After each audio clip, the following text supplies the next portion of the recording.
ஏன் 6 மாசம்? இல்ல 6 மாசம்னு எக்ஸாக்ட்டா சொன்னீங்க. ஏன் 6 மாசம்? ஏன் 8 மாசம் கூடாதா? 7 மாசம் கூடாதா? 6 மாசத்துல அதாவது 180 டேஸ் வரைக்கும் வெயிட் பண்ணணும் சாலிட் ஸ்டார்ட் பண்றதுக்கு.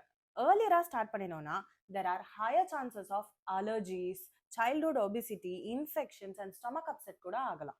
அண்டர் 6 மந்த்ஸ் பேபிஸ்க்கு fully developed tongue extrusion reflex இருக்காது. அதாவது the reflex to push out solids இருக்காது. அப்ப சோக்கிங் ரிஸ்க் அதிகமா இருக்கும். பேபிஸோட டைஜஸ்டிவ் சிஸ்டம் 6 மாசத்துல தான் கம்ப்ளீட்டா மெச்சூர்டா இருக்கும் சாலிட் ஃபுட்ஸை ஹேண்டில் பண்றதுக்கு. 6 மாச குழந்தைங்களுக்கு தான் சப்போர்ட்டோட உட்கார முடியும், நெக் கண்ட்ரோலும் இருக்கும் அண்ட் அந்த டைம் பீரியட்ல தான் குழந்தைங்க ஃபுட் மேல இன்ட்ரெஸ்ட் காட்ட ஆரம்பிப்பாங்க. ஃபர்ஸ்ட் 6 மந்த்ஸ்க்கு எக்ஸ்க்ளூசிவ் பிரஸ்ட் ஃபீடிங் பண்ணினா குழந்தைங்களுக்கு optimal nutrition, immune production and healthy growth and development இருக்கும். ஸோ இதெல்லாம் தான் ரீசன்ஸ்.